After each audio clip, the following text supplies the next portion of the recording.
This episode of Capes and Lunatics is brought to you by Tweaked Audio. Get awesome headphones, go to tweakedaudio.com and use the coupon code Southgate to get 30% off, free shipping, and a lifetime warranty. Or you can get there through the link on our website, southgatemediagroup.com. This is Luca Perich, and you're listening to the Capes and Lunatics podcast. Recording has started.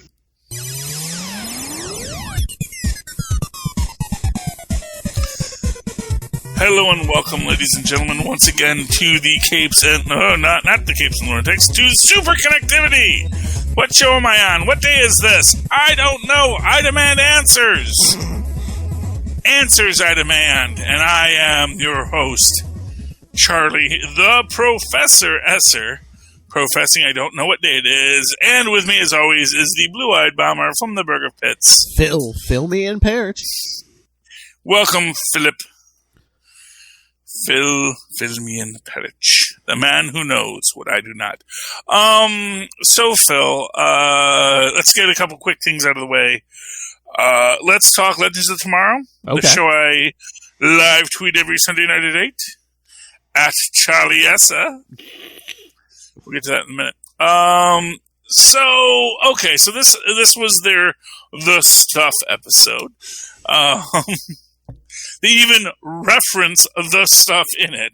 And there's kind of maybe this implication by the end of it. I don't know. Maybe we're not supposed to guess this. But you get the feeling that Belly Burgers actually has maybe a lessened ingredient in the secret sauce. So it's like that same hyper addictive stuff in the sauce, secret ingredient. That, but it's lesser now, because that's what they tried to do with the stuff at the end. They were going to say, okay, it's got the same addictive quality, but it doesn't turn you into a zombie. I mean, Big Belly Burgers showed up on like Arrow and Flash and stuff. I mean, I wouldn't be surprised if at some point they're just like, oh, that was the source of the metagene. That's how all these people got superpowers. Entirely possible, Although, hey, let's hear it out for black-owned businesses in the 50s. Becoming a nationwide success. So. Until Ray Kroc comes and buys it out from under her, because he didn't buy those McDonald's Brothers franchise instead. Well, yeah, didn't that one guy make a comment about, oh yeah, there's other guys, it's Mick. Yeah, the McDonald's, well, because that's kind of an honestly, if you really want to get dark on it, that's like the dark joke, is that in our universe, Ray Kroc basically screwed the McDonald's Brothers out of their franchise idea and cut them out and then had all of that money for himself. And it's a very dark and disturbing time in history. Fast food history. And in this one, it's like, oh, and he did it to a black woman in this one. Because presumably, if you want to follow that line of logic, since we have Big Belly Burgers everywhere in this universe, but not McDonald's, maybe that's because Ray Kroc went and stole this out from underneath that poor woman. And, of course, as a black woman, probably was forgotten to all of history. So, well, one thing you could say, Ray Kroc's not racist. Man, he screwed everybody over. I don't think you could say that either. I don't think. Well, white people, black people, he just took everybody's ideas. Yeah, but he could still also be... He could be much more racist if you wanted him to. Yeah. That's sort of the thing about it. It's this idea that, oh, yeah, and he felt less guilty about it because this was actually a black woman, and so why wouldn't you just steal her ideas? So I'm just saying there's a dark underbelly even in Legends of Tomorrow. Not just Amelia Earhart caught in a loop.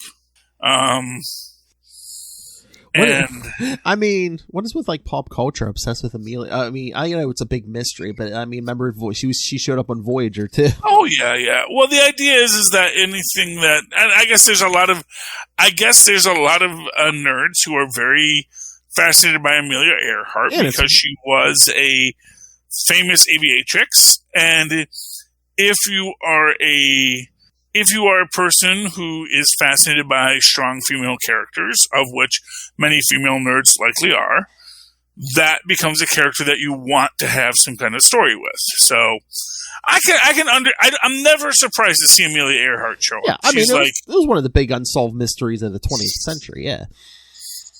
Yeah, I mean, I'd be more fascinated to find out that someone was the Limburg baby, quite frankly.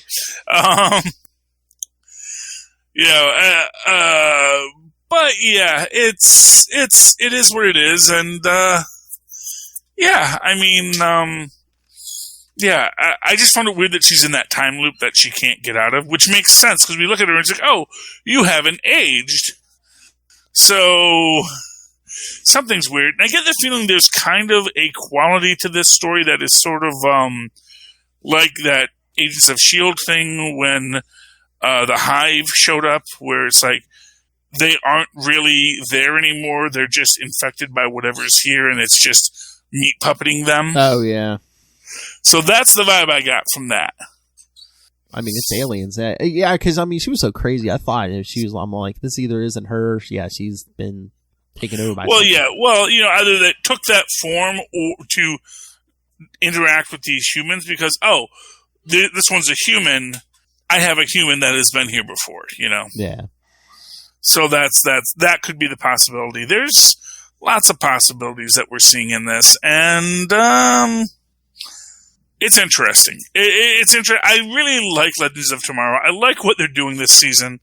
Now we're fighting aliens. Why not? They always try to tweak the theme a little bit. Sometimes it's time travel. Sometimes it's magic. This time it's aliens. Yeah. And it's trying to reconnect, Eva and Sarah. Yeah. Sarah.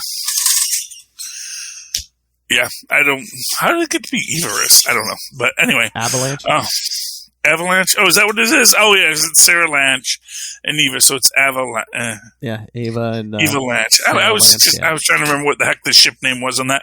Anyway, I like it. I don't know about you, Phil, but I like it, and I like the Big Belly the Big Bang Burger concept and the secret sauce. Although, man, I don't know that woman. It's like no stuff is falling from the ceiling, and I know it's weird. I don't know what this weird substance is falling from the ceiling, but I'll put it in a burger.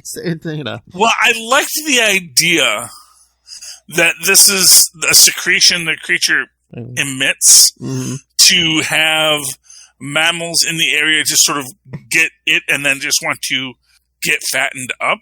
Mm-hmm. The only problem is that doesn't necessarily mean that they would go...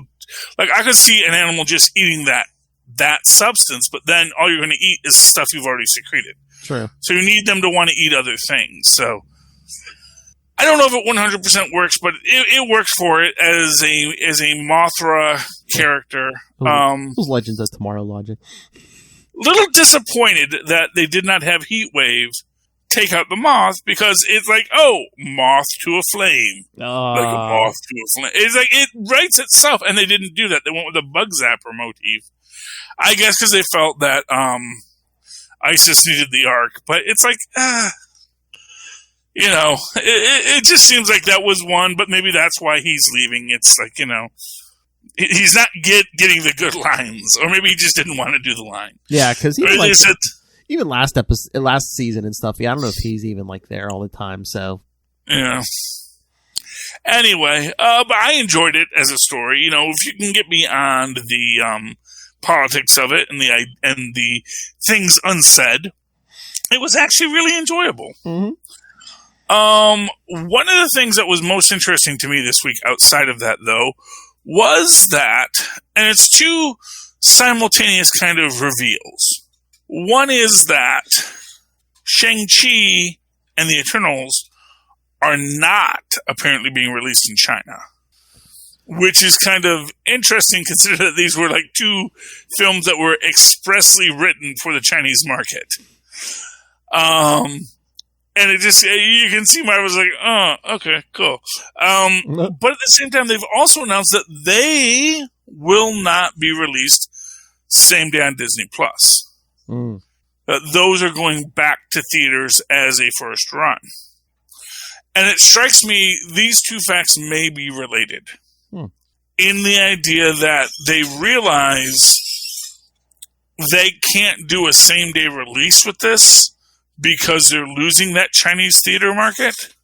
So they have to pump up the U.S. market and other markets by doing direct theater releases only.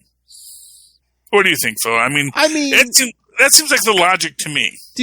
That, and it's like, if China is going to like cause a stink, if they put it on Disney Plus, it's going to be easier to pump it into the market. But if they're going to give them a problem, it's going to be like, well, yeah, they want it in your theaters. Okay, we're not going to put it in your theater. But again, I mean, didn't they make that same stink about Doctor Strange? Did that end up getting shown in China or no?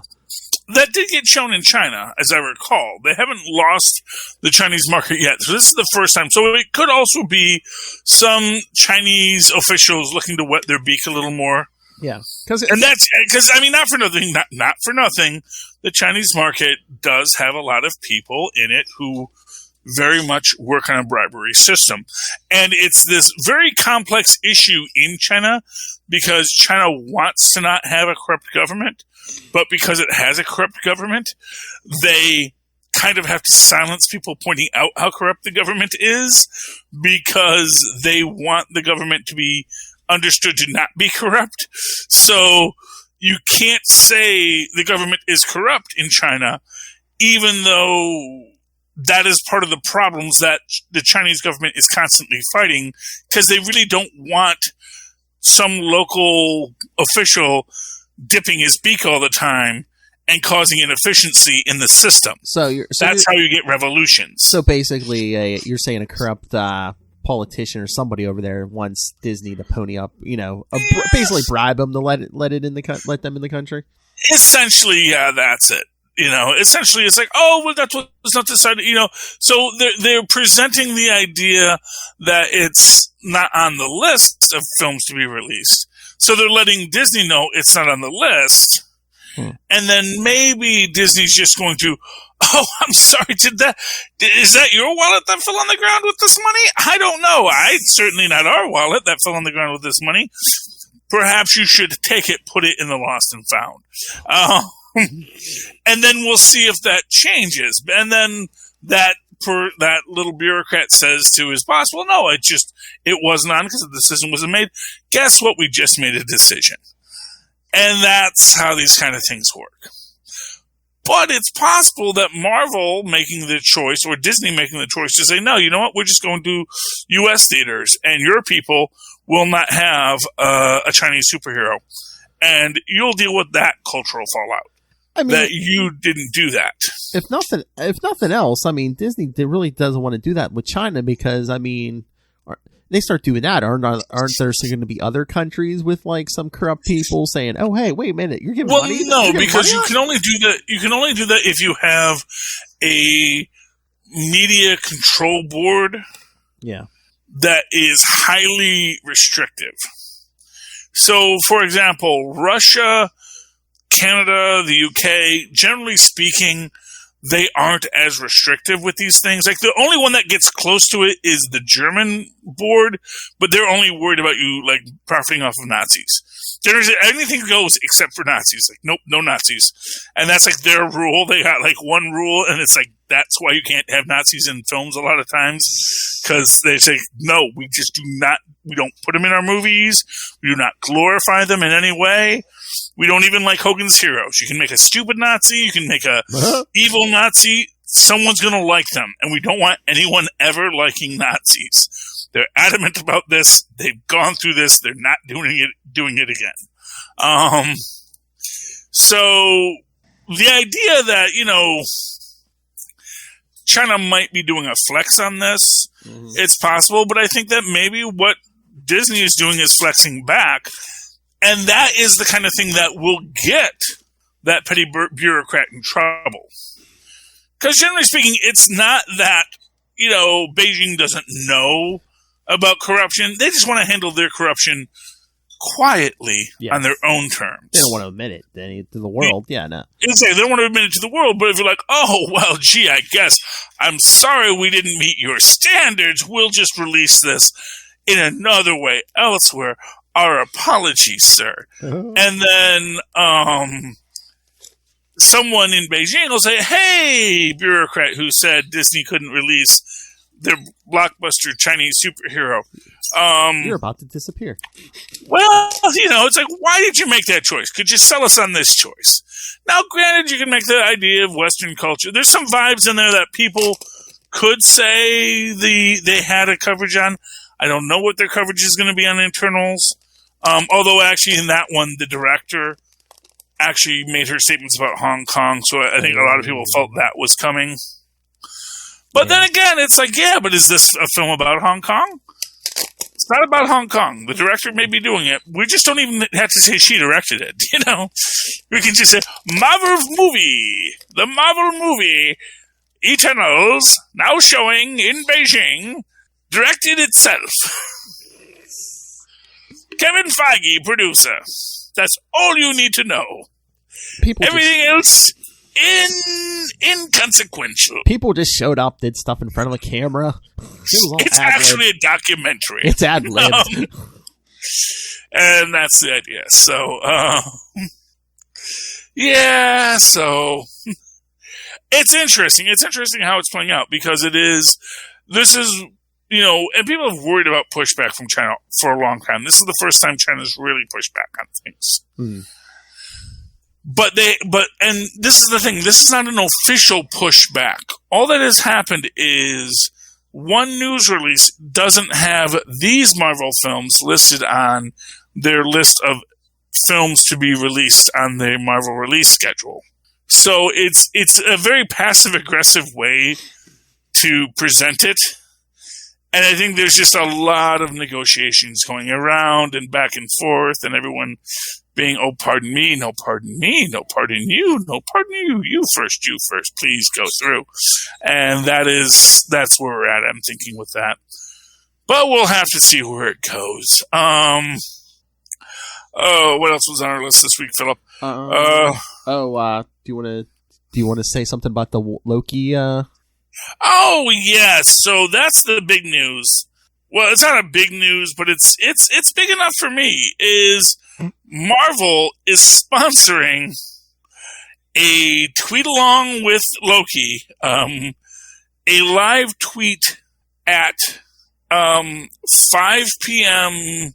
Pacific time, 8 p.m. Eastern time, on the day that Loki drops. So Loki will have already dropped, but they're going to be doing this live tweet event, which is an interesting idea about moving appointment viewing into this range where people will be able to live tweet it and say, we're going to gather as a community to watch it.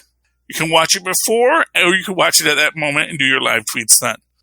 And for what it's worth, I get the feeling we're going to get some great live tweets, because I get the feeling a lot of people are going to be scripting their live tweets since 3 a.m. the previous day. You know? Okay.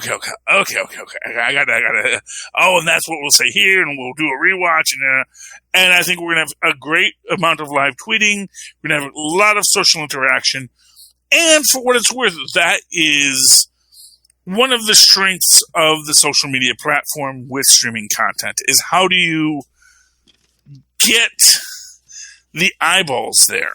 Mm-hmm. How do you direct social interest into this? Because when you have a bunch of tweets trending, when you have a bunch of posts about this coming into your filter, it's going to make you want to seek it out. It's going to make you be interested. It's going to get you there. And that, I think, is what they're trying to build up with that. And this is, I think, the first time where there is a corporate ascribed live tweet time. I mean, I know a lot of fans will do their live tweet time. I know E-Man always does a live tweet at a certain time. E-Man, who has been raising in popularity because he's been on like 2 morning shows now, both talking about the Black Superman and whether or not they should recast T'Challa. So he's doing very well for himself. He's making his name. And this is the kind of thing where I think we're going to get, this is Marvel Disney saying, a lot of people are doing these live tweet parties. We're going to do that too. And we're saying, okay, everyone, this is when we're doing it. I think they're following everyone else's lead. But I think they're also saying, okay, we're going to be here too, guys, so... And I wouldn't be surprised, follow our lead. Yeah, if they have a set time, they're like, oh, hey, guess what, kids? This week, Tom Hiddleston's going to be live tweeting, so, join in. Oh, yeah. Or, whoever else is in this show, next week, it'll be so-and-so from this series, Oh, yeah, I'm sure Owen Wilson will, and it's Owen Wilson, right? Yeah. It's one of the Random Wilson boys. I know that. Wilson, yeah. And I'm blanking on her name, but she was actually Ruby in Lovecraft Country, so I'm really hoping she has a big part in this. Because I mean, live tweeting, you can basically do it from anywhere. I mean, they could be sitting on their couch at home in their pajamas. Yeah. Yeah, and then of course our eventual Morgan Le Fay. Mark my words, the villain is Morgan Le Fay. Don't buy any of this Lady Loki stuff. Don't buy any of this the Enchantress stuff. Morgan Le Fay. She's time traveler. She's magic. She's fought people all the time. It's Morgan Le Fay. And she has ties to everybody else in the Marvel Universe, from Doctor Doom to Spider-Woman. So there's lots of stuff that they can interweave with Morgan Le Fay. And all of Arthurian legend, which is a fun public domain stuff that they can work with. So, yes, good for that. Okay. I wonder even if it's just like a cameo. I wonder if they're going to like throw in Kang somewhere, since it is time travel, because Kang shows up in Quantum Mania. It's a possibility. They just announced recently that they're casting a teenage girl for this as well. So that's who could the teenage girl be for Quantum Mania? At first when they said teenage, I'm thinking, it's going to be Iron Lad. But then I go, well, maybe it's going to be somebody else. But because they already have a Cassie Lang. Yeah. I don't think they're just recasting Cassie Lang out of the blue. Mm-mm. In fact, they have 2 Cassie Langs at this point. But that's okay. So I think that this other girl is going to be someone else, possibly someone who lives within the quantum zone. The quantum. Maybe it's going to be the Psycho Woman. I don't know. Well, they did that with the ghost, so yeah, it could be. Ooh, it could. Oh no, that's the. I always get the negative zone and the microverse mixed up. It could be an Alice. Like, nope, that's someone else. But yeah, Psycho Man would be the thing, and then there was also there was the Queen that Hulk fell in love with in the microverse at one point, wasn't there? Jarella, yeah. Jarella. So it could be Jarella. We might go into that there, Maybe Bruce Banner will show up. I'm still waiting for Ty Burrell to come back. That's all I got to say. My comic books. Oh, I've dropped them all. Oh, goodness. 1 second, Philip. Let me reclaim my books. They all fell on the floor. Okay. Do you want to talk books, Phil, or do you have something else you'd like to discuss this week? No, that's fine. We can get. Because we got like a ton of books. We've got an entire other universe of superheroes to talk about here, Phil. I'm, of course, talking about Heroes Reborn, Superhero, Hyperion, as if you needed another determination for him. Yep. And it's weird because they say read Hyperion first, or they say read this book first. Because when you get the order, it's like it's this book and then Shutterbug and Hyperion and the Imperial Guard. I actually think that because I read Shutterbug first and then I read this, but I actually think this makes way more sense after you've read this, or both of these. Not the least of which is, let's talk Peter Parker, the amazing Shutterbug first. Okay. In this one, he never gets bitten by the spider. Nope. Gets killed. The spider gets stepped on. Or actually, no, I think it's supposed to be that because we see the spider walking there, but then just someone else just randomly steps on it. We see Uncle Ben and Aunt May. We see him moving on. We see Flash Thompson never growing as a person. We see Pete and MJ not hooking up, although, I don't know, it's been a short time. I mean, Yeah. They clearly have a relationship in this. And then we see that Peter Parker has created awesome drones, super maneuverable video drones. And we see this person here. Who is this? Lady with red hair, pink hair, something. Carolyn Trainer. Yeah, who's Carolyn Trainer? Do you know who this is, Phil? Yes, that's during the Clone Saga. That was the female Dr. Octopus. Oh, isn't that fascinating? In the 90s, so that's yes. Yes. And this is where we get into, and this is the parallel storytelling, because here in this one we see Aunt May gets killed by Hyperion, and why this is not a bigger deal, I don't know. Like, why is J. Jonah Jameson not railing against the superheroes, except maybe that in this world, under the evil watch of Phil Coulson, they're too powerful. But you kind of get this weird thing where it's like when you have Pete kind of thinking certain things in this, and then we're going to parallel that when we get to the Hyperion story. You kind of get that they're casting in this book, told from Hyperion's point of view, that Peter Parker is kind of a Jimmy Olsen character. Mm-hmm. Whereas in here we see sort of like, no, he actually hates Hyperion, and Hyperion just is too darn thick to understand that. We have Hank Pym, the Ultron, with his size-changing powers, because apparently, there was a bunch of Pym particle things and the crack to the negative zone. Didn't Ultron absorb Hank Pym, and his system was probably like saturated with Pym particles? Yeah, and that's essentially what's happened at this point. And then we see that Pete does get eventually bitten by a bug, but then he throws himself out the window. Oh, no. And along those same lines, when we get to this, we do see references to when we get to the Hyperion story, we get him basically being all Hyperion. Galactus has come, but Galactus is apparently the person who killed the world that Milton Marcus is from, and so he just basically, flies through Galactus. I get what they're going for there, but just him flying through Galactus's head. Isn't Galactus supposed to be like? Yeah, he has a physical body, but isn't he supposed to be like more than physical also? Absolutely, he is. But here's the thing, and this is the thing that is the point: is that reality has been changed.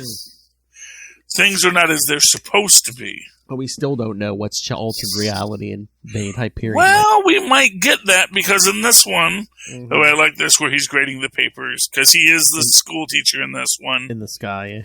I don't know if that is what his school... that's the thing, I don't know if he was a school teacher in the original Squadron Supreme comics, but every time I see that, I think of William Burnside's, who became a school teacher, and I kind of feel like there's a very William Burnside-y, America, hard-fought liberty kind of thing here. We do see the Brood Imperium here, which we do get referenced when we get to Hyperion and the Imperial Guard. Yes. Which becomes this really touching turning point moment for Hyperion in that, because we find out that when Hyperion was young Hyperion boy, he went to go serve with the sheer Imperial Guard. And then basically, after they defeated the Warbird, they go to her secret kingdom, but it had been infected by the Brood in the negative zone. The Brood infect all of them, and then they all have to sacrifice themselves. Oh no, sacrificing yourself. Yep. Including the one, Hyperion's one true love, and that's when he becomes truly alone. Oh, but look at this letters page that tells you all about what had previously happened. I know. I guess. Yeah, I don't read fast enough to know any of these stories yet, but I'm sure they're great. I'm sure that is the kind of content that you would have so much fun reading, and I would if I was like a teenage kid who had tons of time and not a podcast to do. We then get the Starjammers with Johnny Storm of the Nova Corps, so that's cool, and that ties into the fact that Reed Richards of the of Shield and Ben Grimm are basically in charge of the negative zone. Prison. Yeah, so they're in charge of. Well, they're basically in charge of everything, and Reed is like telling Milton, no, you're wrong, this is a bad idea, and everything's escaping now. But Hulk as Bizarro Hyperion, I found really interesting. Yeah. Because you can see that they're messing with Hulk's mind. Oh, yeah, because I guess kind of like Blade, Hulk is maybe trying to see through this. Yeah, exactly. And well, because of course Hulk can see through things, but that was one of the moments that really struck me in this, which is, do they have him? I'm trying to see where it is, where he fights Mr. Beyonder. Oh, it's before the Hulk thing. It's like the page before Peter Parker, the Peter Parker stuff. Yeah. Yeah. So this one, the fighting Mr. Beyonder, which is supposed to be a Mr. Mixoplex reference, but it opens up this possibility: are they teasing us with the Beyonder in this? And for what it's worth, the Beyonders. So, and again, like nothing's canon. I kind of thought, is it kind of like a combo of the Beyonder and the Impossible Man, maybe? Well, I guess maybe a little bit it's supposed to be. Although, again, when we saw the Beyonders, when the Beyonders were attacking, they all kind of looked a lot of weird different ways. Some were mechanical, some were just alien-looking. Part of me thinks that one of the things with the Beyonders is that there is an evolutionary rate. So, okay. So, cosmic cubes come from the Beyonders. And it is Beyonder energy that comes into this universe. That cube then evolves into a sentient being, of which the race of which the Golden Age Vision was a part of helps to tutel into life. And we know that this kind of cosmic change is not beyond a cube's power or a Beyonder's power. Yes. And maybe this is going to be relating to something about the return of the Molecule Man or any number of possibilities. But yeah, I mean, do you even see Mr. Beyonder says, this world is built of lies, and Hyperion is the mightiest liar of all. Yes, which makes me think that this is his wish world from his little computer brain, wanting to be a real boy, wanting the lies to be made real. And, we see him in his little magic. We see him sort of in the sun, incubating, contemplating, and then when he returns and he's back at school, there's this crazy old man outside, just an old vet. Oh, I'm sorry. Just listening to your history lesson. It was quite interesting. And shakes his hand. And Hyperion feels weak. And so we get Steve Rogers' Nexus being. Because that's the big reveal, kids. That old vet, that was Steve Rogers the whole time. And within that is the concept that, and they did this with the 1692 stories, where it was because Steve Rogers had become unhinged from time that everything shattered in the Marvel Universe and everything shifted because Steve Rogers really is just that Nexus being. And then if you likewise pull Steve Rogers out of time, put him somewhere else, that affects the creation of this universe, and then maybe you can install your own different heroes. So, pretty interesting. I'm going to say that. I liked it. Oh, yeah. I'm just looking at all these upcoming books look so good. Well, that was the thing. I had this feeling that the Heroes Reborn was going to be good. Yeah, I mean, because it was, it seems like they're jamming it all into a month, and what is this, Heroes Reborn? Nobody liked that. Why are they revisiting Heroes Reborn? But it's like, oh, this is good. Night Gwen, and then American Knights with Commissioner Cage. I'm telling you, and you see how they're doing their DC universe. Oh, yeah. This is their amalgam, but all their own properties. Sort of like when they did that whole merged characters bit like last year or a couple of years ago. It's the same idea. It's like, oh, what if we just did what they do, but we'll do it so much better? Because we're just doing it as one shot, so we can take all the best aspects. Yep. And just play them out. By the way, I loved Starjammers expressly because we have we have Cyclops in control of his vision. Yes.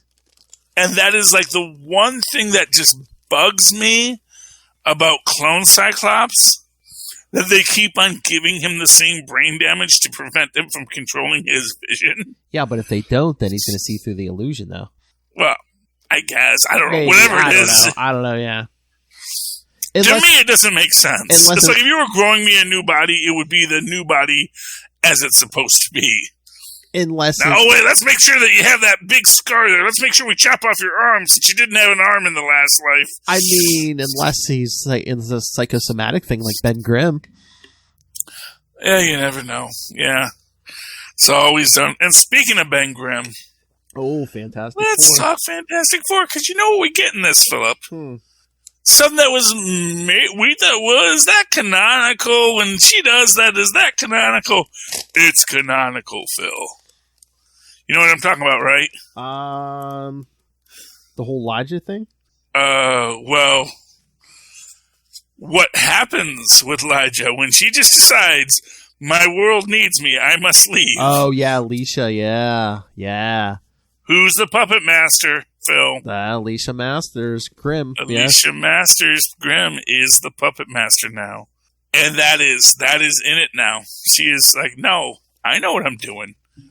Is it? You know? Do you think is she going to be a straight up supervillain, or is it just like an addiction? It's like, oh, I can make people do whatever I want. This feels kind of good. Well, I think we're going to get a little from column A, a little from column B. I don't think she's ever going to go straight up supervillain. Yeah. I think it's going to be like a whole, we got to talk about this. Or, I mean, it's not going to be the tragedy that, Ben has to, leave her because she's a supervillain. No, I don't think Ben's going to leave her, although I think she is eventually going to win some arguments in an unprofessional way. Oh, okay. I think at some point her kid's unruliness is going to get a little bit beyond her. And I think that's when it's going to come to the fire. I don't think Lydia is the problem that she's appears to be. She's mostly just there to cause problems for Johnny. Oh, yeah, they want the whole love triangle thing. But I love that in the beginning when Johnny calls Crystal, he's like, yes, I told her everything about you and me, you and your sister, all of it. Mm-hmm. But then we have Johnny with Victorious. Oh, yeah. Hiding under the bed when good old Doom, God, he's an idiot. These words are only for you. Okay. It is so like 80s body comedy. It's such a French farce thing. I know. It's pathetic. And then to highlight Doom's patheticness is his whole challenge to Reed Richards to play this game of chess. Yes. From when they were in college. When Reed tried, as a human being, to connect with this dude. And he's like, no, you see, it was all a feint. I just wanted to best you at swords so I could make you be my best man. Because I am such a lame jerkwad. Because I can't just come out and ask you. It's like, dude, no emotional intelligence. Honestly, I kind of think you're just good with shapes. Maybe numbers. Oh, Lord of Hammers. So, Conan the Barbarian, number 21. Oh, okay. Yeah. Do you have anything else you want to say about Fantastic Four? No, I thought because of the Doom angle you were going to go to Guardians, but no, that's fine. Oh, I thought we already talked Guardians. Well, we can talk Guardians again. No, not really, no. I mean, what's there to tell? It's like, Ego is, I don't know, Ego's a living planet and has worshippers now. Well, no, I was just going to say the whole Doom mind swap thing got. Oh yeah. And again, he's a petty dabbler. Yeah, he is always operating from the perspective that I'm the smartest person in the room. No one else knows what's going on. And meanwhile, Moondragon's like, oh, okay, so that's how he does that. Let me just jujitsu him real quick here. And throws him into Rocket. Yeah. I love Rocket saying, hey, you know what? If I get to ride around this gear, I might be fine with being in this body. Got a human body, yeah.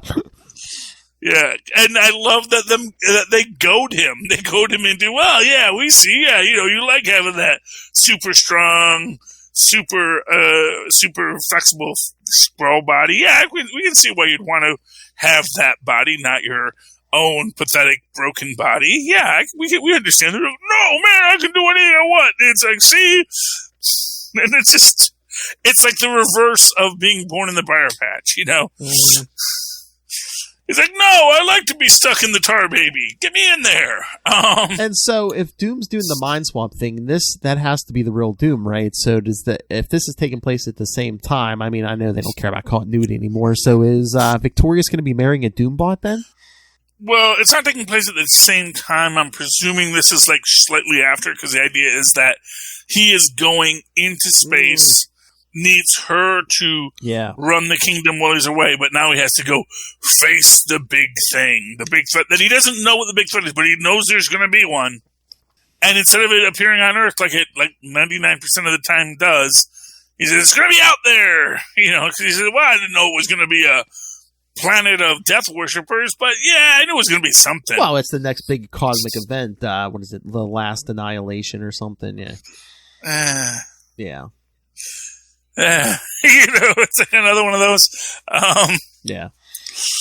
Yeah, but my favorite, like when the incursions happens, and like Deadpool's like, "Wait, didn't the heroes solve that yet?" Like that's the shock. It's like, oh, I guess that one didn't work. You can't go to that well that often, but. And then Star-Lord in his infinite wisdom makes Doom a member of the Guardians of the Galaxy. Yeah, well, if he behaves, I guess. It is what it is. Is he going to be like Thor at the end of the Endgame? Oh, of course you're in charge. Yes. I mean, I don't know how anyone takes Doom seriously. I know. Because here's the thing about Doom. He talks a big game, but he gets beat up a lot.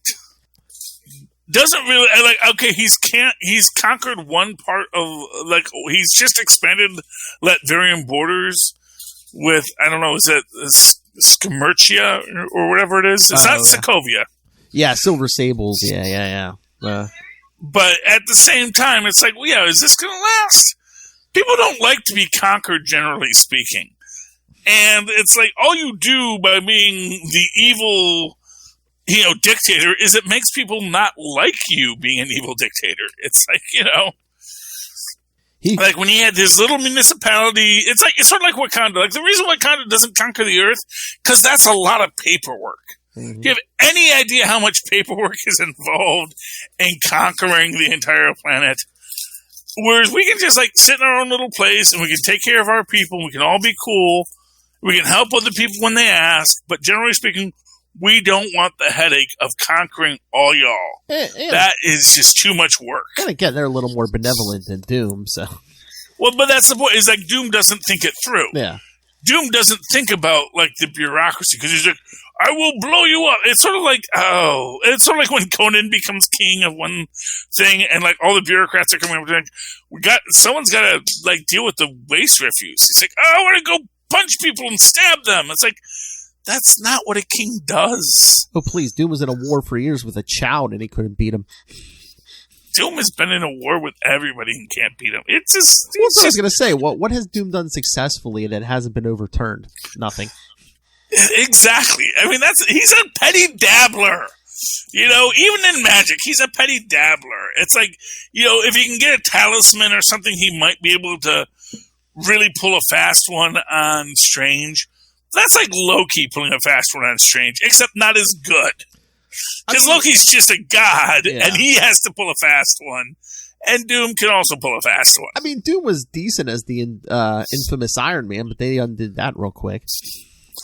Yeah, even that he wasn't that good at. Because he doesn't have the temperament for it. Here's what I'll say. What I like about Otto knows who he is. Oh, yeah.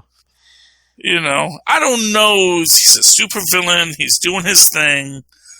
And isn't interested in conquering the world because he knows how much paperwork that is. You know, I just want someone to really look at a Superman once and say, like I said, that's my thing with Bentley. It's like, make him king of the world because he is the first one to say, that sounds like a lot of paperwork. I'm going to designate a Congress to handle the paperwork. You elect some representatives, let them handle the paperwork. Just, I'll sign it off. I'll be the queen. I'll be the king. That's what we need. Forget this Sinister Six war that's coming. We need some kind of like a villain war between like Doom and Otto. Throw the Wizard in there. You know, just. That was the Intelligentsia. They did that in the World War Hulk story. Yeah, but they were kind of trying to work together. I'm just saying, just throw them all in a room. Have every man for himself. Just.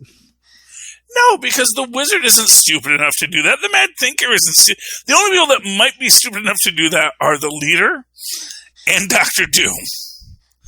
And we're also going to be like, no. Well, set up a situation where most of them don't have a choice. No, dog, we're good. Most of them don't have a choice being there. I don't know. I mean, yeah, you could do like a contest of champions of supervillains.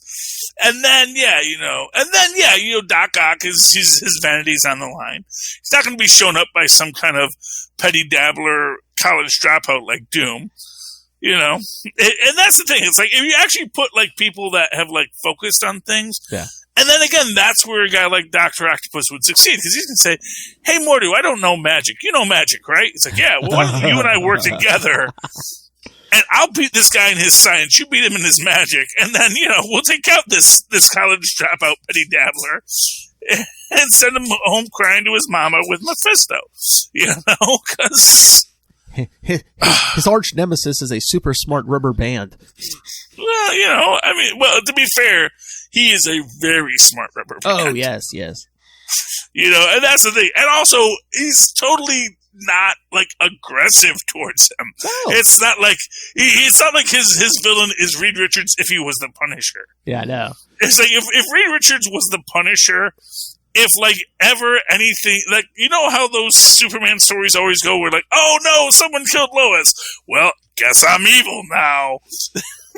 It's like nobody is ever going to touch any hair on anyone in Reed Richards' family's head because they know, oh, you don't want me to go bad.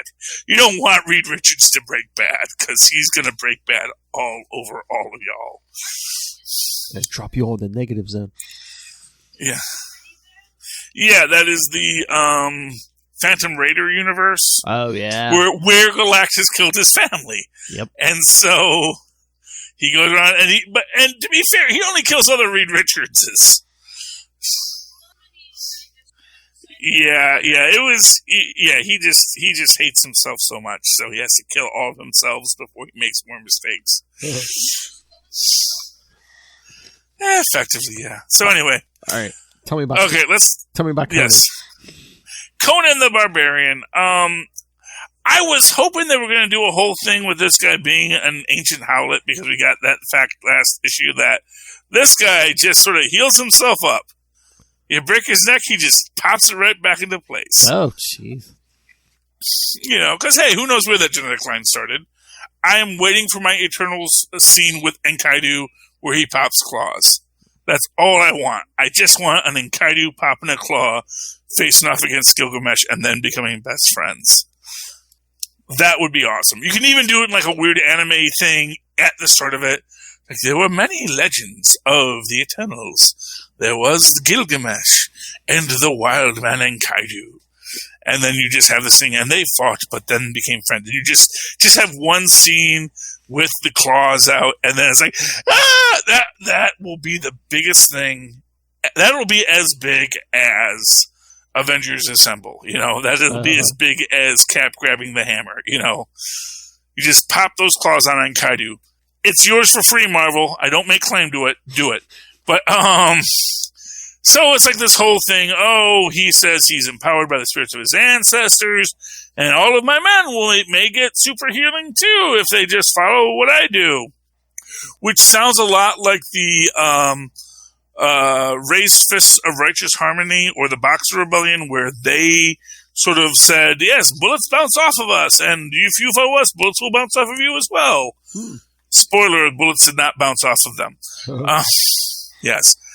But then we find out that our our little scholar actually is a super powerful sorceress who is sort of leading this guy into a trap because she has been charged to defeat him by any means necessary. They get wind of a great caravan of riches for the emperor that they can seize, but they realize it was a trap, that it was just a bunch of malnourished prisoners, and then they're attacked. But then in the fight, Conan and the guy who has the healing powers, then it turns out it is basically a bunch of demonic possessions. They're giving him these powers. He releases them, but then the lady puts them in a binding, and then Conan kills the guy, which is cool. But then he's like, yeah, look, let me just grab what gold I can out of these people, and I'll leave you guys be. And they're like, no. You got to come to the capital because we got to have a celebration. Nope. And if you don't do it, it's an affront to us. And it's like, great. So he's got to go, and they've got the dang demon's tooth sword again. And he's like, that's dang sword. Freaking magic swords. Razzle dazzle. Yeah, so that's what happened in Conan this week. Do you got a book you want to talk about, Phil? No, I think... Okay, so my last book this week is Star Wars High Republic.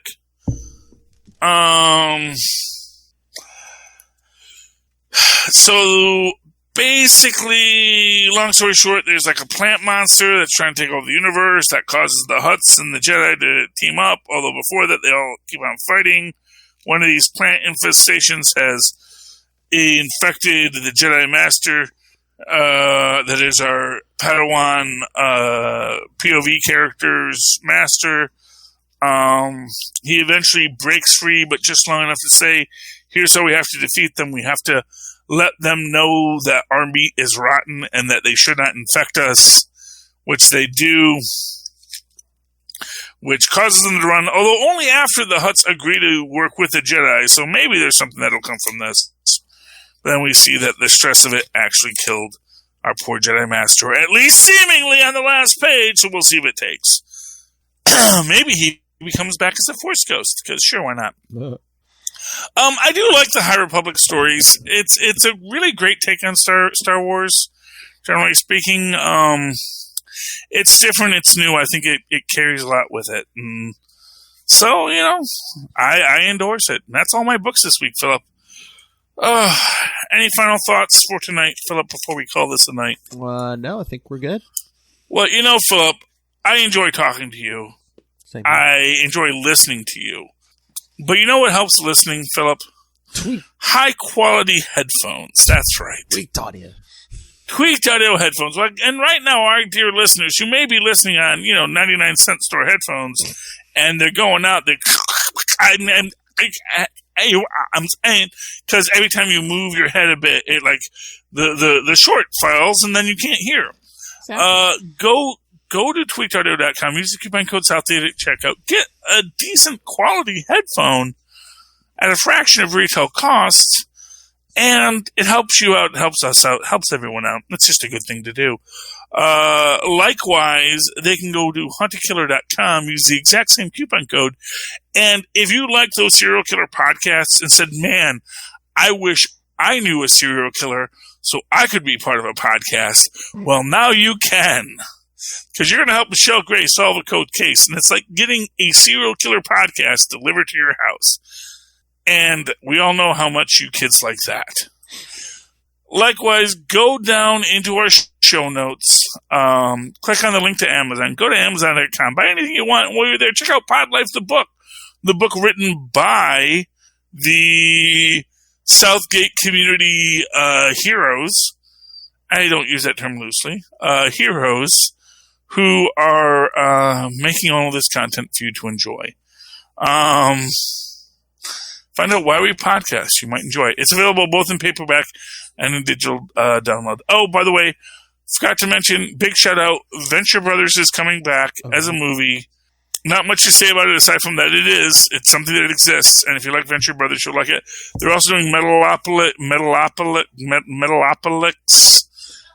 Metalopocalypse, I think that's what it was. And Aqua Teen Hunger Force, which already had a movie, so I don't know what that's about, but sure, why not? Yeah, they're getting a movie too. So Aqua Teen Hunger Force, if you're a fan, that's coming back. Metalopocalypse is getting another movie, all to be released on HBO Max. And the one that actually matters is, of course, Venture Brothers. So that's good. And if anyone wants to talk about that, Phil, how can they find you to mention it to you? Get a hold of me or the rest of the team. Email capesandlunatics@gmail.com or call the voicemail 614-382-2737. That's 614-38-CAPES.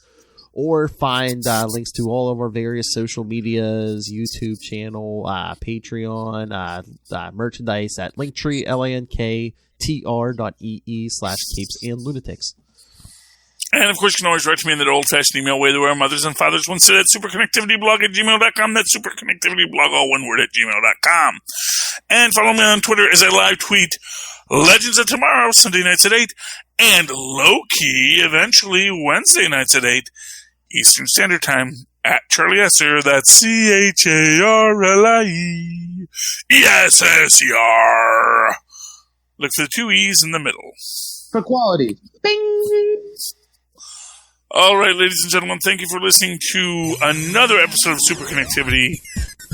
Kept it under an hour this week, kids. Thank you. Please come back next week and Superconnect with me and Phil once again. Good night. Which will be like 1 minute under or something. But yeah, you did it, kids. You got one. Hey, under an hour. It's an achievement. I know. I mean, we had all our good books this week. Yeah, we got a lot of books. We got a lot of news. We got a lot covered. And make sure you scroll up and hear what we also talked about with the great Tyler Patrick and Little Hellfire on Capes and Lunatics earlier today.